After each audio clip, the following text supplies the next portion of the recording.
Welcome to NeuroNoodle's Neurofeedback Neuropsychology podcast featuring tech legend Jay Gunkelman. He is the man who has read well over 500,000 brain scans. Our goal is to provide information and promote options for better mental health. The NeuroNoodle podcast is supported by listeners and businesses just like you. iMinds.com. Get the latest EEG and neurofeedback technology from mindmedia.com. Their semi-dry sensor cap is a wonder to see, and their EEG amplifiers have been trusted in the field for decades. Their neurofeedback and QEEG courses will get you up to speed in no time. Visit mindmedia.com now. Now, there's going to be some parents that don't feel confident, and they're going to have to pony up for in-house sessions, and that's, it's expensive and time-consuming and all of that, but it works. And I mean, that's the basic issue, is that it works. We have a whole series of intractable epileptics that have become seizure-free and medication-free with neurofeedback. So, autism, by the way, 60% of the autism population have unexpected epileptiform discharges. Right. A quarter of the ADD people have it. Anxiety, 12%. Well, that's not very much. Well, 3% is the background population, so 12% is a 400% increase. Right. But if the anxiety person has panic attacks, it's 30%. Yeah. So the number of people in psychology that actually have underlying epileptiform activity in their EEG when you look is surprising to those who don't look. To those who look, we've known this for a long time. Right. So, none of this should surprise any of us. The inherent stability of the platform itself, when challenged, will give rise to all kinds of symptoms. Yeah. Migraine, headache. You get on the list. I mean, I suspect if you did a dive into any of those cohorts of specific symptomatologies, you're going to find an underlying epileptiform activity in way more than the average. Yeah, it just speaks to platform stability. And in migraine is correct. If you see paroxysms in migraine, they respond very well to an anticonvulsant. Topamax is usually the one, right. but others as well. And if they don't have paroxysms, they'll be using some other migraine medication, vascular medication usually. Yeah. But neurofeedback works really well in migraine. Migraine ischemia, post-traumatic ischemia, same thing, different etiology, same fix. It's ischemia. It may be in a different location than migraine, but you can fix it with the same approach. Long hauler COVID, inflammatory ischemia, you fix it with the same approach. Yep. So, the techniques that we use in neurofeedback actually have broader application than a single DSM category. Why? Well, because a DSM isn't real. It has categories that are just imaginary. Yeah, exactly. Don't get us started on a DSM. Everyone will tune out of this podcast. Ladies and gentlemen, we have a 30-day window here where parents are like, all right, I'm going to check I'm wondering about my kid. And unfortunately, the attention span of people these days and the way they learn things, it's not a Thanksgiving dinner anymore. It's a snack. So you got 1 minute. They're like, all right, autism. There's a thing called efficacy out there. The evidence that's out there that shows that this treatment can have this training can have an influence. Okay, I know we have to be tricky in the way we say this stuff, but look, ADHD, that's a broad brush that all the kids are getting painted with. Neurofeedback, you can say, hey, this is a pretty good thing that could help you out. Could you just go down the list on the things that are efficacy-wise and less efficacy-wise? Autism is at the bottom. That's going to take a long time, and there's not a ton of efficacy on there. Is that a right statement, or how would you word that? Because the reason I ask you, John, is you had a daughter with it and you used it. What would you tell somebody that asked you? It's not asking Dr. Marie or Jay. I'm just asking you. Right. You had a daughter with it. I would raise the efficacy on spectrum disorder to way up high, actually. I view neurofeedback as a global brain training performance enhancer. So it's going to affect every domain that you could possibly imagine. You start with basic self-regulation, limbic skill sets, and you move into salience network, connectivity values, where all of a sudden their sensory perceptions are being increased and enhanced. And now you've got a frontal cortex that's got something, usable. So it's not surprising that behaviors are affected across the board by neurofeedback. I don't care what they are, and you can see from what Jay is implying here, that when you start to train the stability of the human brain, the downstream effects on these diagnostic labels, which are meaningless, become impacted. ADD, migraine headache, I don't care what it is. We'll find. I have every confidence that we're going to unlock the key to schizophrenia, for instance. I think probably everybody would think that perhaps is the most challenging application of brain training. But it's clearly not voices. They're not magical voices. It's some circuit misfiring that's happening, that's representing to you as a voice outside yourself. Of course, it isn't. But you can't convince somebody of that who's in a schizophrenic attack. But there is a brain circuit regulation component to it that we will figure out. So in terms of efficacy, I would put ADD right up at the top. That's in a sense low-hanging fruit. But again, what's anxiety? Of course. What's the genesis of your anxiety? What are all the components that come into it? Could your diet have something to do with it? Sure. So you have to address, getting back to the integration model, you have to address all the other things. Yeah. If you have a horrible job where your boss is calling you in the carpet every morning for addressing down for the terrible job you did yesterday, find a new job. That guy is not worth working for if the net result for you as a human is you approach 9 a.m. walking into the office with a heart rate of 140 and blood pressure 180 over 110. That's not a way to live. So it's not one thing that caused the problem, and it's not going to be one thing that's going to fix the problem. Exactly right. Find the root causes for all of these things and extinguish them as best you can. Efficacy has a certain formal definition, and APA, they have the Chambliss criteria for when you can claim efficacy for a treatment.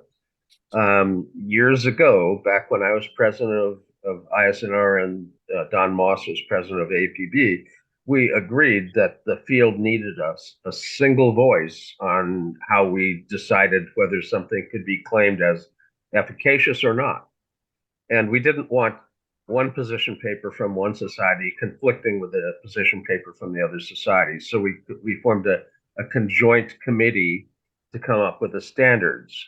And so if all you have is an anecdote to support, that's still an experimental approach. And there's nothing wrong with experimenting. When I started in the field, there was nothing other than experimentation because there was no efficacy. How do you get your efficacy? You have to have a few experiments. Yeah, exactly. Right. So I'm not suggesting not to try something. Try a lot. Claim conservatively.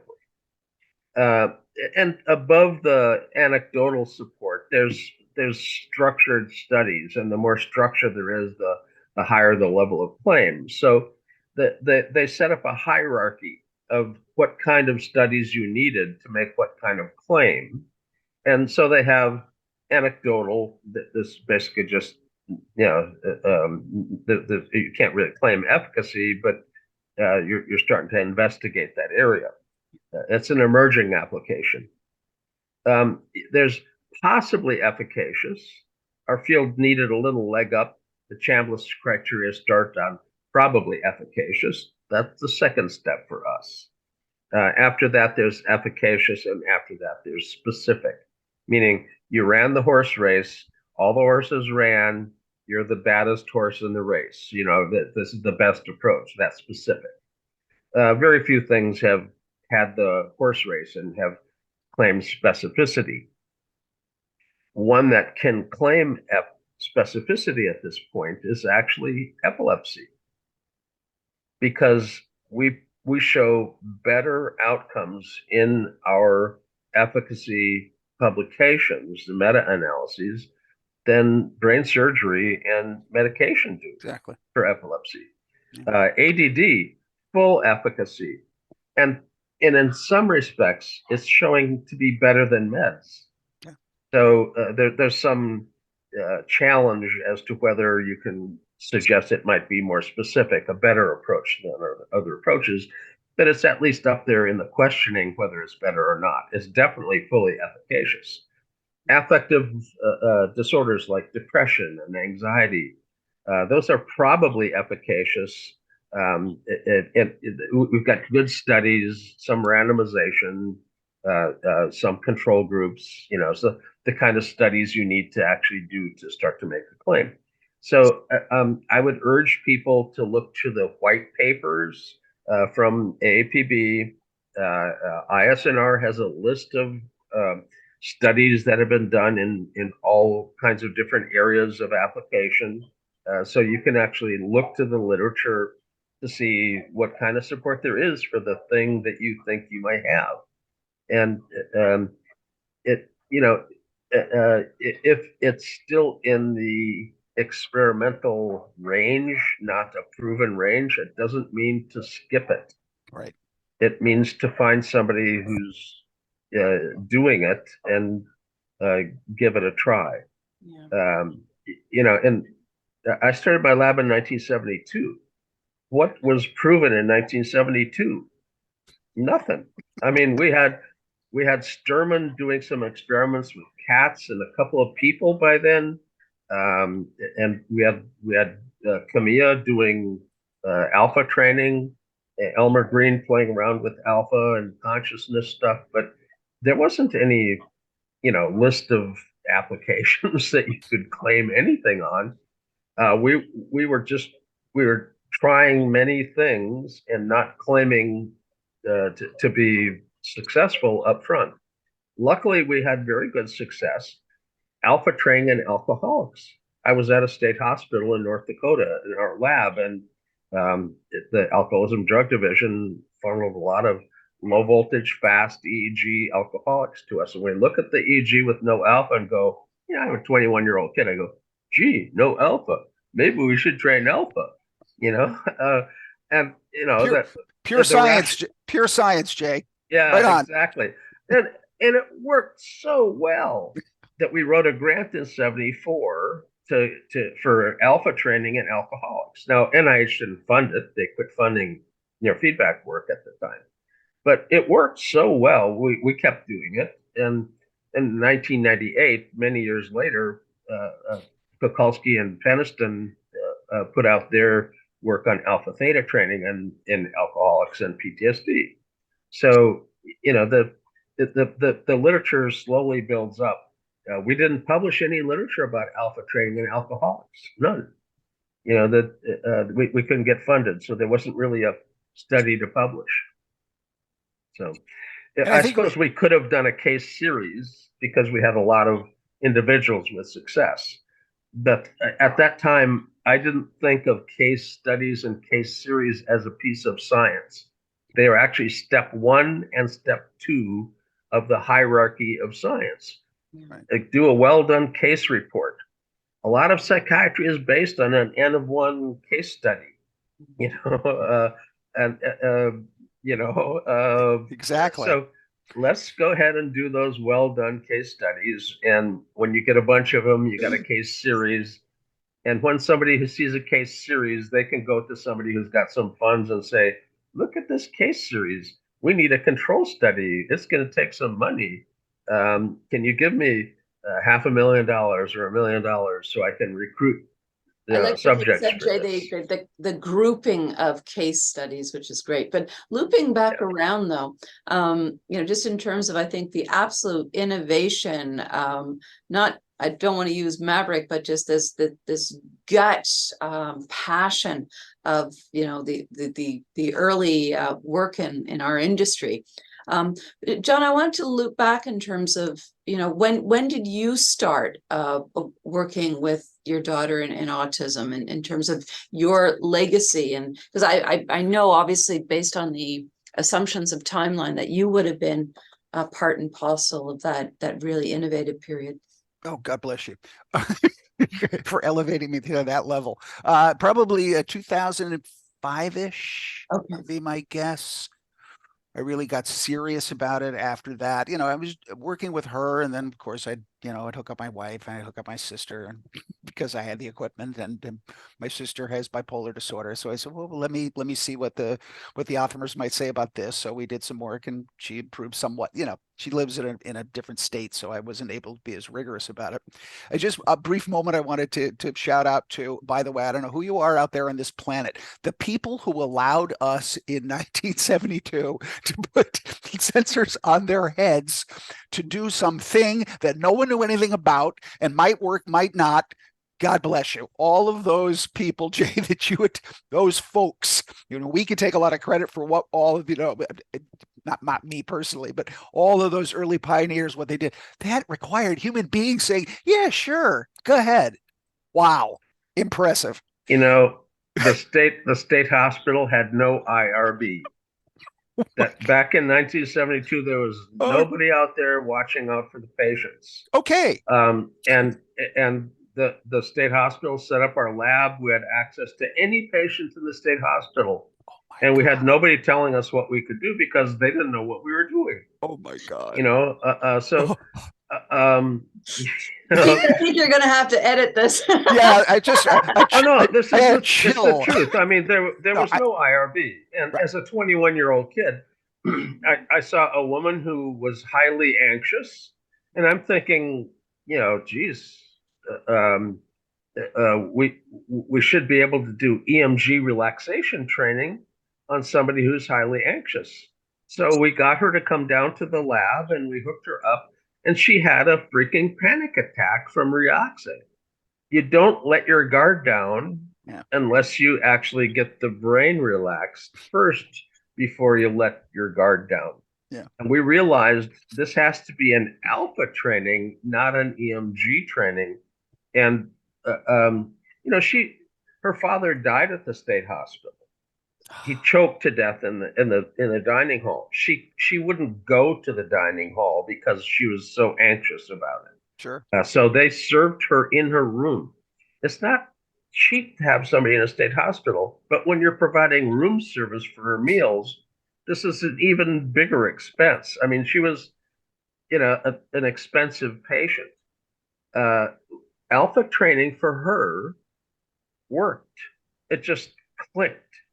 Her anxiety was treated fully, and she relaxed. Now, nobody believed she could be any better. They had tried to send her out to halfway houses, and she came right back. For a few years, they tried to get her placed. When they saw her walk into the dining room for a meal, the dining room came to a stop. Like, here she's in the dining room. So they knew things had changed. Right. And they finally placed her outside the state hospital in a halfway house circumstance, and she never came back. Oh, that's great. And that was case number one. Yeah. We have a whole series. Our initial 6 months were just see if you can provide some benefit. Yeah. If you provide benefit, we'll keep you. If you don't, well, you tried.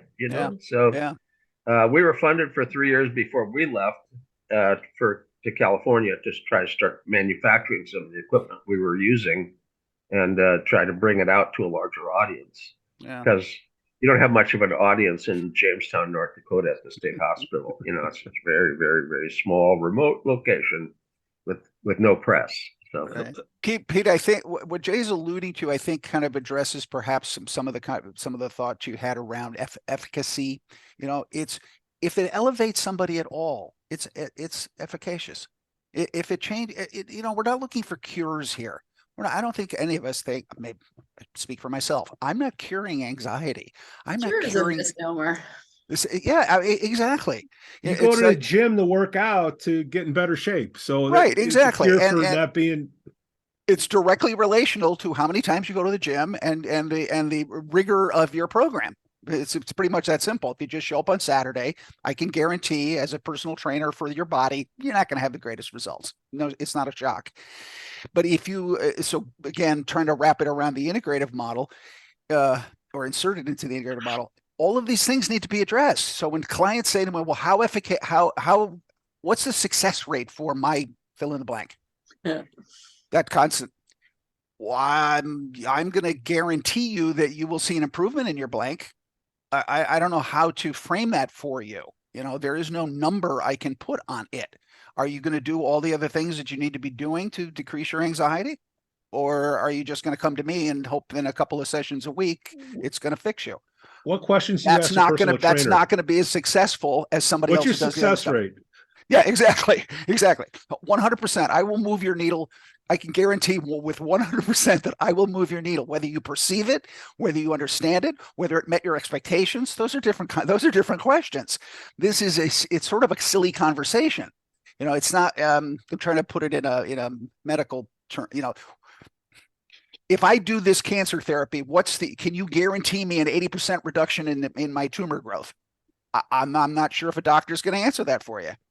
I think we're kind of talking about two things in the same way, and I think it might make sense to separate it. One, I think for many, without naming certain conditions, but for certain ailments and conditions, we're talking about priming the brain or set up for change, what we call a brain brightening, perhaps. But I think there are other things, like when we go back to what Jay was talking about, where you're actually actualizing a specific change that will specifically target a specific symptom or disorder.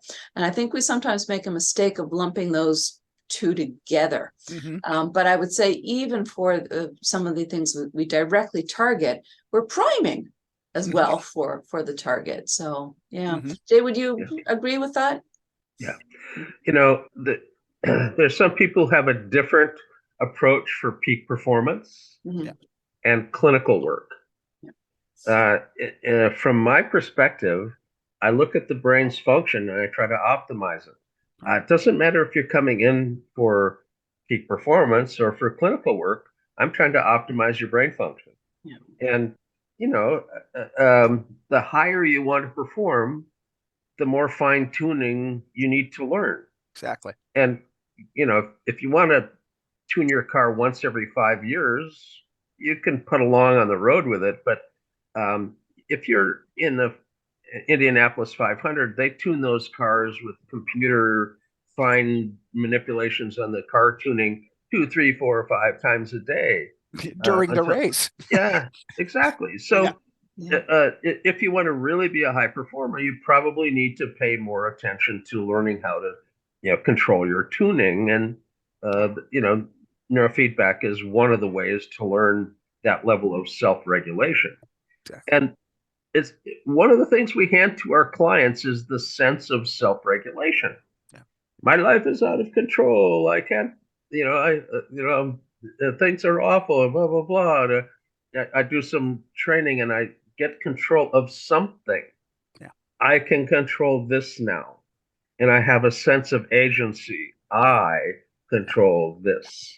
Instead of me being battered by forces, now I'm the one in control. So just handing them that joystick gives them joy, and it's an underappreciated portion of, I think, what we do is give the person agency as their own controller. Yeah, I think exactly on target. I think that's the center point of what we should be talking to clients about. That's our job here, and I agree with you 100%. All neurofeedback's peak performance training. And I don't care what modality you use or how you do it. It's all the same. I'm not a professional basketball player, so I don't need the refinement of focus and of control that I might need when 30,000 people are screaming at me while I'm trying to put in a free throw. That's a higher level of performance that I don't need in my life. Somewhere in there is the sweet spot for all of us as individuals. How much do you need? How far do you want to go?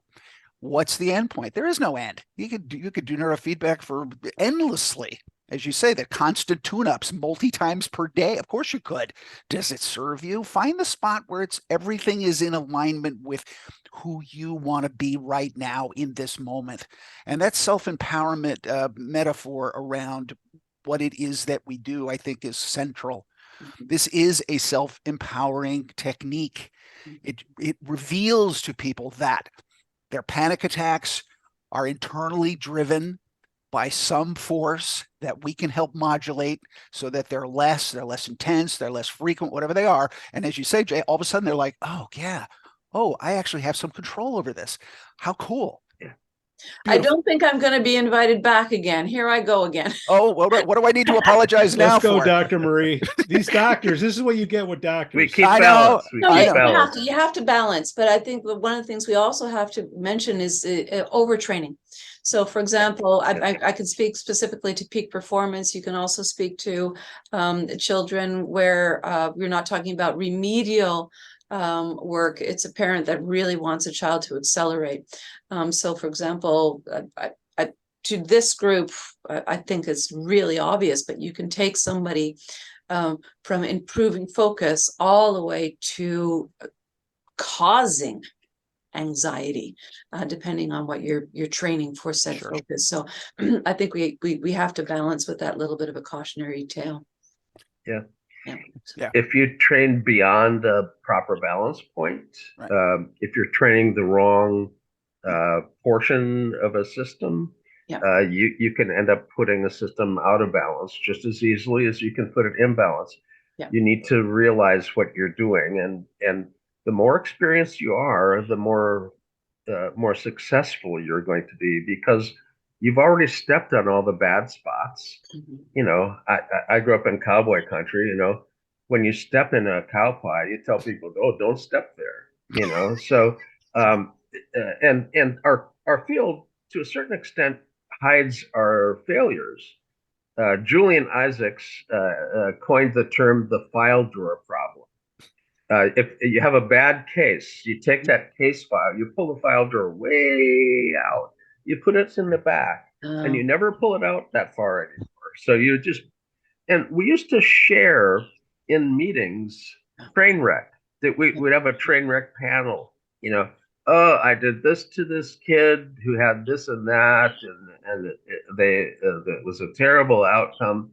And people will say, oh, did you try this? Oh, did you try that? Oh, you didn't see this. Oh, I would have done that. So we can learn from other people's mistakes.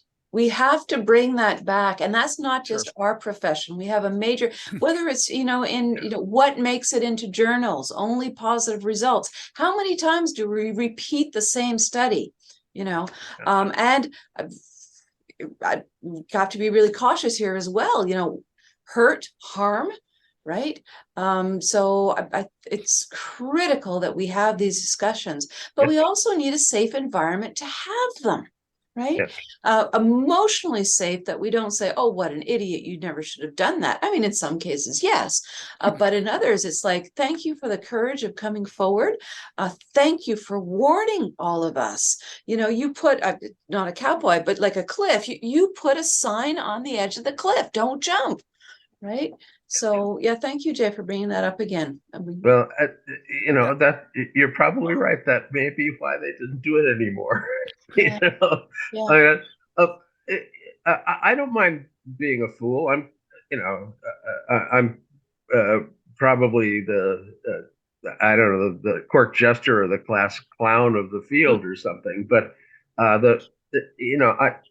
I'm more than happy to stand up and point at cases that didn't go well, and what we learned from it, and how we ended up having to react. Mm-hmm. So I'm always happy to do side by side analysis, which they quit doing as well. Learning. Come back on the train wreck. The train wreck. Yeah. No, I was wondering if this is something that is unique to our field. I don't know. I'm not in any other field. We certainly are aware that the pharmaceutical industry takes their bad results and buries them and doesn't even put them in the study. So their findings, even though you could replicate them, I suppose, once you leave out the bad data, well, what are you dealing with here? Are we going to look back on Ozempic 10 years from now and go, why didn't anybody see that? 10 years? 10 years? 3 months. Okay, 3 months. I'm with you. I was trying to be gracious, but yes. But I mean, all of these medications that are out there, how rigorous is their stuff? And here, are we holding ourselves up to a level of scrutiny that is too difficult to manage? Do other professional organizations? I find neurofeedback people, generally speaking, being a little bit self-abusive, and we kind of like, oh, we don't have we don't have the control groups, we don't have big enough ends and all that. I don't care. Personally, I don't. I'm not looking for the academic community to validate my worth. Well, though, John, because if we want our discipline to have more and more acceptance, we have to play by the rules. Okay. But I also know that a science does not advance if you don't do experimental, but you can do experimental within the rules. And Jay, you can, you've been here all the way through. Like the huge Achilles heel of our profession is that, oh, well, we don't have to do, and we don't have to do that. I'm here to very strongly say, yes, we do. And we need some leadership in that. There's Jay, you know more than anybody, the drug companies have more money, they're more organized. We have to be organized. This is a simple business case of marketing and expectations, and it's not regulated. I really think that neurofeedback and EEG, what we do, once it becomes regulated, I know it's going to weed some people out, but it's going to really have the cream rise to the top, so you can make claims on things. You have all these databases, you have all this competition. People are trying to make a buck. I respect it. But what that does is it creates fear, uncertainty, and doubt. And I'm asking from a parent's perspective, what can this do for my kid?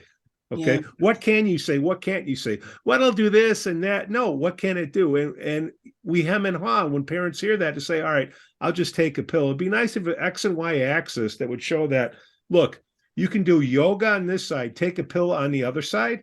Okay. And then time, how long it's going to last. A pill will last not as long as yoga and neurofeedback. If you could say, look, that's your choice, I think if we market it that way, people will get it till we get regulation. Yeah. Pete, could you do me a favor, potentially put a link up to the paper I wrote in terms of the need? I can send that to you. I'll put it right here. He'll get it. No, I'm serious. Send it to me and I'll put a link right here. Yeah, it talks about how we have to organize ourselves and classify ourselves, not be divisive in terms of my way is better, but classify who we are, what we do. So the general public has an idea. I mean, Pete, Jay, we're never going to have the gazillions that the pharmaceutical industry has, and the absolute red herring of following the pharmaceutical model. But we can't have that argument if we don't show our data. It only works if we show our data. Anyways, it's all in the paper, so please. Jay, what's the key word? Research. No, co-opetition. Co-opetition is it as well. If you look at our field as though it's a parade, a little announcement up front, somebody leading the parade. After that come the acts, all the various clinical acts, and everyone comes to see the elephants. But after the parade is kind of moving by, the end of the parade is the people sweeping up the elephant shit. Yeah. And that's part of the parade too. The researchers are the ones coming up after the clinicians, who are the big elephants in the room, make findings. I've done this, I find it successful. So a researcher says, okay, I'll study that. They sweep it up and tidy it up and make it nice and neat and scientific. Now, the parade has to have somebody, promoting it. We have to have the big elephants, the clinicians and big actors in the room, but we also have to clean up our act as we move along in our parade. And the research is quite often after the fact. I mean, you have to have the clinical insight to do some research. Yeah. So it follows the innovation from the clinicians, and you know, if you just look at sleep, Sturman worked with cats and said SMR enhanced sleep spindles. If you use that as efficacy to support your SMR training, if you get called on the carpet before your licensing board for doing SMR training for insomnia for some reason, you've got no efficacy literature. You were doing an experiment with your client. Well, a little bit later, Lubar concluded, oh, those hyperactive kids reported they slept better. That's not efficacy literature yet.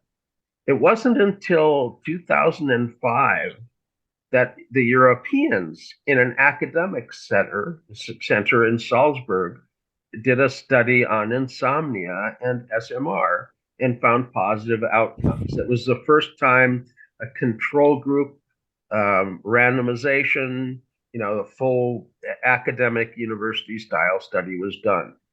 10 sessions of SMR was effective for university level insomnia complaints in students. That was replicated in Graz, Austria, very shortly thereafter. They then tried it on severe insomniacs, and they found 10 sessions wasn't adequate. We found that about 24 was. And we found insomnia in severe insomnia and elite athletes, 24 training sessions, again, effective for treating their insomnia. So now there's efficacy literature and studies that are out there, published and peer-reviewed, and published in good journals. I mean, it was published in Sleep. Geez, maybe that's where you should publish if you got a paper about insomnia. That's where the Journal of Neurotherapy doesn't have insomniacs reading it. So the Sleep Journal, the doctors who are interested in sleep read those things. So our field basically, again, has people promoting it. It has the clinicians developing insights and coming up with new approaches. And we have the janitorial staff cleaning up and doing the science after the insights that have happened in our field. But our field has to have the entire field. We can't say, well, I'm sorry, but the people sweeping the streets have to come first. Oh, well, we don't have the poop yet. that's kind of a funny looking parade. They clean the streets, then they poop, and then the guy comes by and promotes. I mean, but our field has a standard. Poor shoes of the promoter. That's great. The research has to be done, but it comes after the clinical insights. And Jay, I would like to say that you had Thomas Edison with DC current, and then you had Nikola Tesla with AC, right? And we are on the cutting edge of this thing. And this is what you get till the drug companies feel like, well, I can make more money doing this.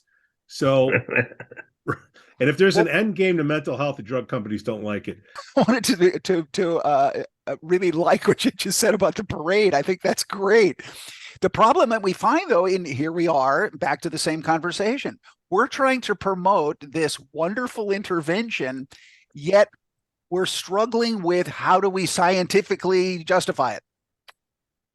Organize. So we just got to wait. Do we have to wait for the street cleaners to show up? Who's going to pay those street cleaners? We actually have a hierarchy of efficacy in white papers that show full efficacy for quite a few things, and probable efficacy for others, and possible efficacy for some as well. Listen, you're speaking of I mean, I of course innately believe in the efficacy of neurofeedback across the board. How do you tell United Health that conversation? How do you tell the poor schmo who's looking for an insurance reimbursement and his insurance company says, no, your neurofeedback is experimental. There isn't enough science to validate why we should pay you to go do this with this guy. How much science do you need? How much science do we actually need? I think we're at a spiraling hole. We will never have enough science, in my opinion. Okay, John, good news from Canada. Okay, where Of course, it's not from the United States. no, but hey, Europe is doing some good stuff. Canada is doing some. So you've got the politics to deal with, but the methods are here if you can deal with the politics.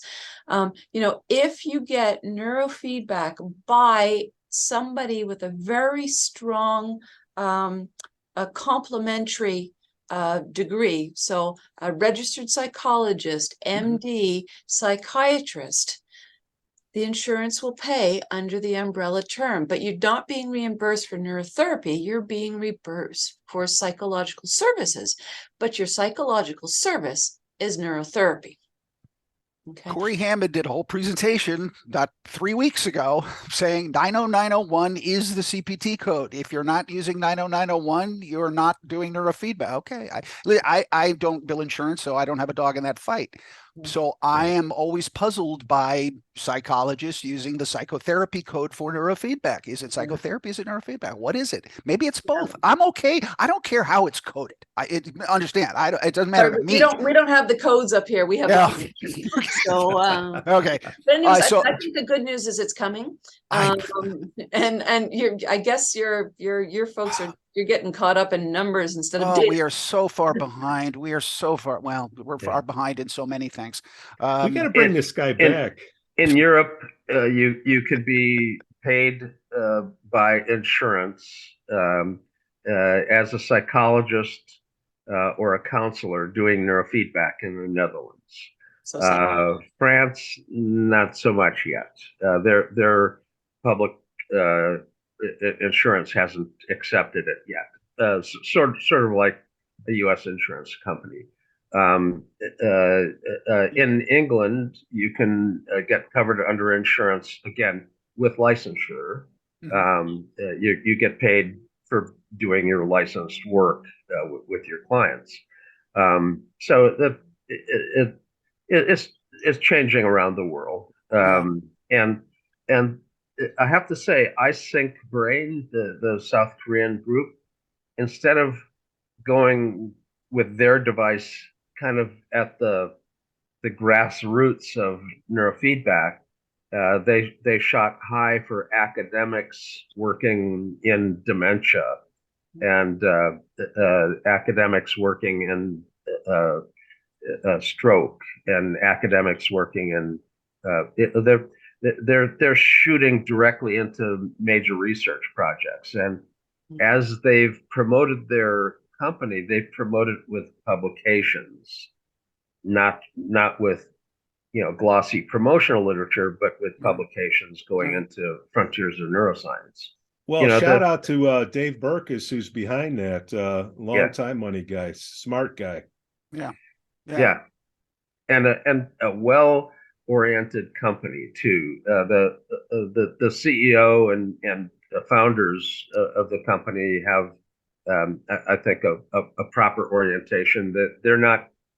They've got a business head on their shoulders, and they've got good business advice.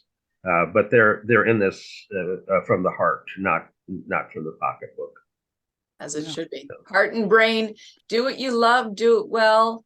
Do it with care, and the money will follow. Oh, John, we're bringing you back.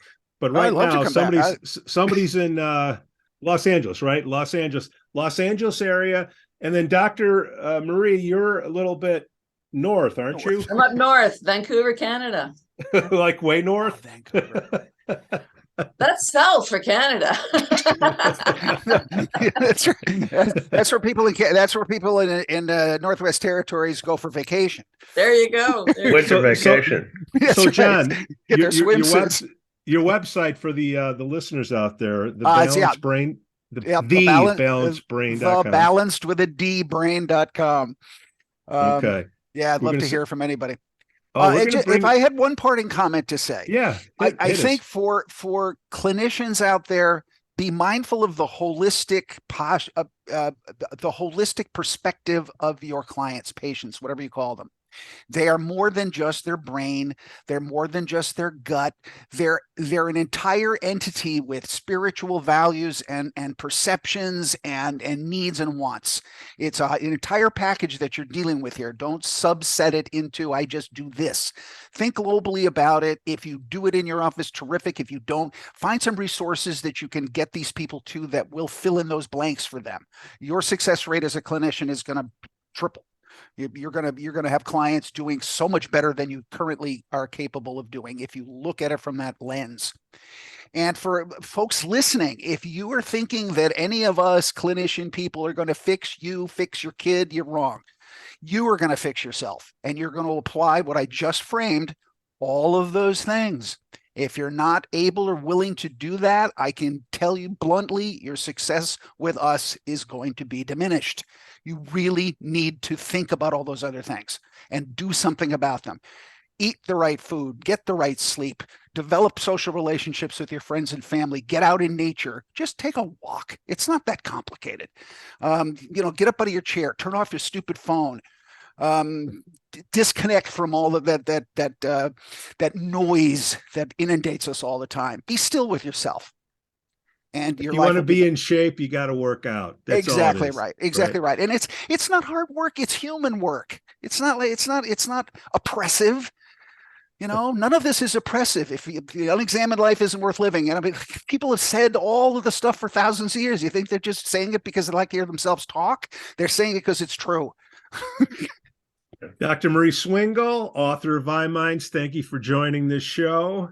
We'll have a link to your book. Wait. Right here. Okay. And then Jay Gunkelman, the man who has read over 500,000, and that's conservative, brain scans. Thank you all for joining us on the show. We got to do this again. This is a good group. Okay. Thank you, everyone. Thank you, everybody. The NeuroNoodle podcast is supported by listeners and businesses just like you. MindMedia.com. Get the latest EEG and neurofeedback technology from MindMedia.com. Their semi-dry sensor cap is a wonder to see, and their EEG amplifiers have been trusted in the field for decades. Their neurofeedback and QEEG courses will get you up to speed in no time. Visit mindmedia.com now.